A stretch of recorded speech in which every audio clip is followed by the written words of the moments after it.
Hello everyone, welcome to another chess video. In this video, I'm going to explain how to attack in the Jobava London system. I'm going to show you a couple of my games, which features attacking themes. But you have always remember that you cannot attack all the time in the Jobava London.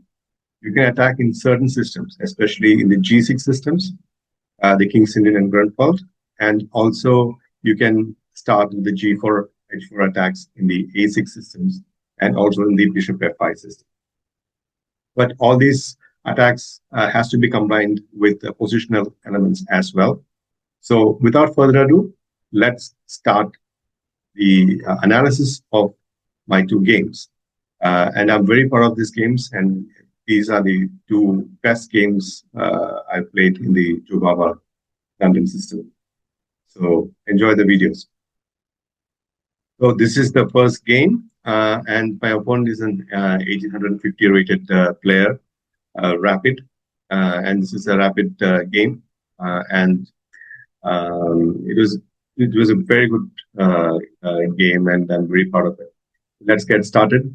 I played d4, opponent played knight f6, and knight c3, and d5, bishop f4, the Jobava London, and a6. This a6 move is actually designed to prevent the knight e5 ideas. I played e3, natural move, and e6. This is one of the very popular ways to meet the Jobava London these days. Other alternatives are h6, and h6 is possible, and bishop f5, this position is possible, and also b5 is very popular in the grandmaster and higher levels. But my opponent chose e6 here. So this setup resembles a little bit like the French defense. And the whole idea of white in this position is to play against the knight on f6, just like in the French defense or in the Sicilian defense. So I played g4. Other moves are possible. I want to kick this knight away and gain space in the king side, and also bring my queen and start creating an attack. But here a3 is also possible, which is a viable move, and also knight f3 is also. But I choose the most aggressive g4, and my opponent was c5. But I thought bishop b4 was a little bit better. Because the knight is pinned, and in Jobava London, when this c3 knight is kind of pinned, it's very difficult white to generate an attack or generate play, because white's pawn is not an e4. So that's a bit of a small problem. But here also white can play knight g2 and knight g4, g1 with complications. I think white is a bit better here because of lead in development. And in this similar position, Magnus Carlsen chose to play bishop g2, not sacrificing the g4 pawn. This is also possible. The downside is, black can play bishop c3, c3, and this position is kind of okay. White can play h3, knight g2, castle, and have a decent position. But my opponent chose the most natural c5, and this is the most principled continuation, and this is the most common continuation we'll face. Black wants to attack white's center, and I played g5. That's why I played g4 right away. And e7, and I played queen g4. This is a novelty recommended by Hans Niemann. This is not a novelty anymore. I think he has recommended in his 2021 and 22 course, queen g4 idea, which is very interesting, very nice. The idea is to play queen g3 and attack the c7 point. So my opponent took, I took back, and queen b6, attacking b2 and d4. Same time, I castled long, and my opponent played knight f3, knight c6 to attack d4. So here I played knight f3 and bishop b4, trying to disturb the pawn structure of my king side. So I thought here for a while, And I thought, bishop d2, returning the bishop back is not um, to the taste of or in the spirit of the position. So I played knight b1, which is a very strange move. But the idea is very clear. I don't want to disturb the pawn structure on my king side, and I want to get on with the attack on back king side. So my opponent castled. Very brave decision, I would say. I think black should keep this king in the center for a while, because white will get a automatic attack. Queen g3, eyeing the c7 square, through e8, preparing e5, e5 here, and I played bishop c7 and queen a7, the only square available for move. If you look at this position very objectively, white has got lead in development. Black's pieces are kind of crammed, especially the c8 bishop is not developed. The a8 rook is also not developed, not participating in the attack, in the position. So white has significant advantage, I would say. And I played h4. I'm playing for a mate. b5, h5, and bishop b7. But this bishop is actually not. What is this bishop doing? Staring at the c6 knight. Doesn't have any good prospects. I opened up the king side, g6, fg, hg, and h6. And now I just have to eliminate these two pawns to get to the black king. I play bishop f4. My idea is to sacrifice on h6. And black played bishop f8, logical move, prevent bishop takes h6. Here, I actually thought about bishop d3. And I was getting very low on time. And I decided hastily, I rushed on this move, bishop takes h6. It is still kind of okay, but bishop d3 was much better. G takes h6 and g7. This is the point. You want to open the black king side. Bishop takes g7 and takes h6. Now the black king is kind of opened, and there's only one defender, which is the bishop. So black brings more defensive pieces into play. Rook e7.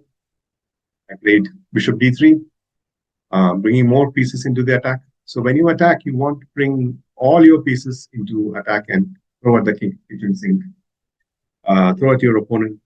And when the number of attackers is greater than the number of defenders, your attack will automatically reduce. So I want to bring this group also into play. So my opponent one more defensive piece, knight f8, but I think it's too late. Rook h1 and e5, trying to open the position up to bring the queen into action, because the queen is not participating in anything. It's just stuck there. I look, and queen b8 was played. The idea, obviously, is to take on e5 with the knight or the bishop, trying to dislodge this queen. But there's a forced win in this position. You can maybe pause the video and try to find. So the move is rook h8 check, king f7, and now comes the brilliancy. Queen g6 check. The idea is knight takes g6 and knight g5 checkmate. And if bishop g6, also the same thing. If your opponent runs away e6 and this is checkmate. So yeah, this is the final position, and I mean, I think it's the final position, and this is amazing. I'm very proud of this game. I really enjoyed this game, and I thought, to show you this to understand, make you understand how to attack in the Jobava system, especially in the A6 and E6 systems, where you can just push the pawns and create weaknesses on the inside by playing H5, G4, G5, H4, H5, G6, open up the inside. I hope you enjoyed this game, and let's look at the second game. So let's look at the second game. This game was also played in a rapid tournament. The game is a little bit similar to the first one, except for the some changes in the middle of the game. So I played d4. My opponent is actually 1-8-3-0 waiting plan. Knight f6, knight c3, d5, bishop f4, Jobava London, a6.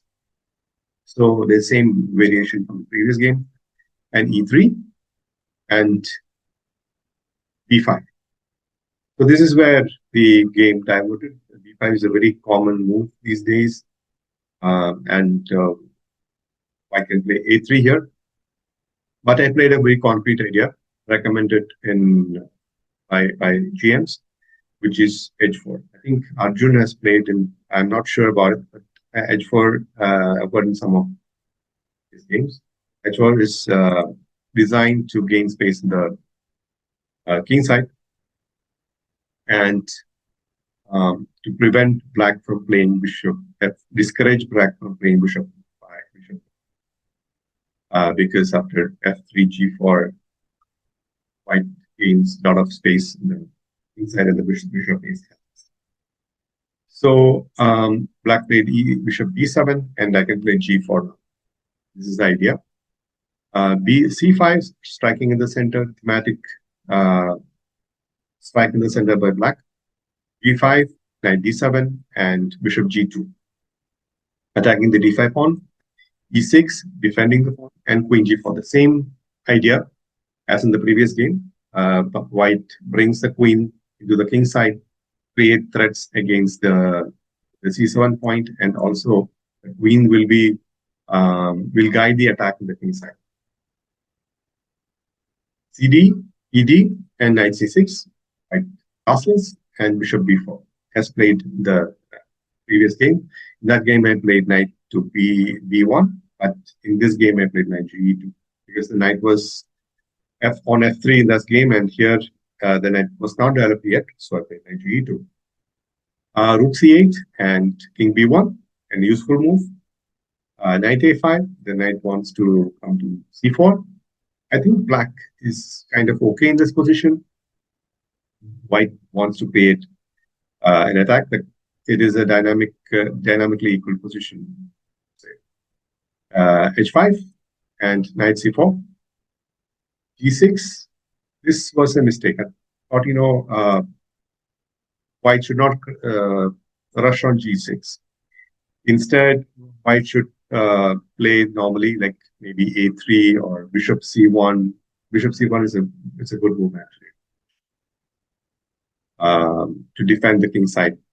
And only when black castles you should play g6. But I rushed with g6, and this was the problem. Black would play f5 with the tempo, hitting the queen, and I had to play queen g3. Or maybe if I had played queen g3 first and then g6, it would have been better. Because then f5 would be less effective, because then I can actually take on g7 or g6, and white would be better. For example, if I play queen g3 here and black plays something like g6 or something, I can play g6, and now f5 is not possible. I can play g6. Black is busted. So yeah, so I played g6, f5, queen g3, and h6. Black actually not in position on the king side, and white is worse here. a3, bishop b7, and knight c1. I'm trying to consolidate the position of my pieces. I think some bishop takes a3 was possible, I think, in this position. Not sure. Black decided to castle, and I played rook at g1, attacking the e6 pawn. And black played queen b6, defending that pawn, and I played knight takes d5. Winning a pawn here, bishop takes d5, bishop takes d5, pawn takes d5, and takes e7. And black knight is attacked, So black played knight f6, and I played bishop e5. Very useful move to attack the knight, pressure on the knight on f6, and also tying on g7. Knight h5 and queen f3. This I calculated actually. The knight has to come back, and now I have a beautiful move. You can pause the video and try to find. Give yourself a pat on the back. You found queen takes d5. The idea is that they cannot take on d5. d7, king h8, rook h7 check, and h8 checkmate. So for that reason, this knight takes d5 is not possible. King h8. And I have another brilliant move. You don't move the queen yet, and you play rook h1. Threatening rook. It's the same thing. Rook takes h6 check. For example, here again it is more straightforward.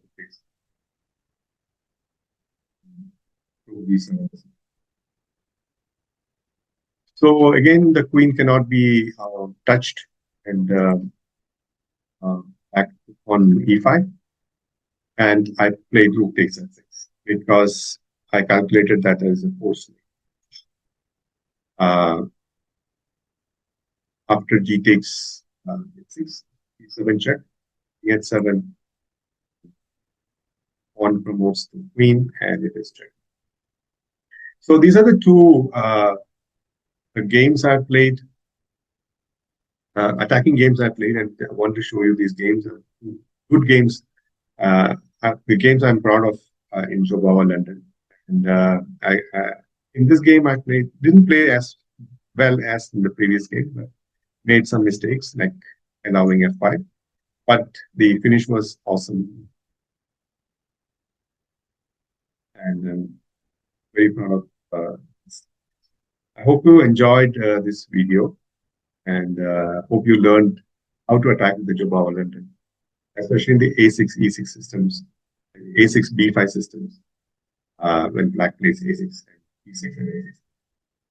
So the next coming video, maybe I can show you one game I played in a6 bishop f5 also. I hope you enjoyed this video, and I am very immensely proud of these two games. I hope you enjoyed and learned something from this video, from this lecture. And this is how you attack against the Jobava London, especially against the a6 e6 systems and a6 b5 systems. You gain space in the kingside by playing g4, h4, and again bringing the queen with queen g4. Enjoyed this video, and I hope you like this video. If you do, please do consider liking, subscribing to the channel, liking the video, like this video, and also share it with your friends. And until next time, take care. Bye.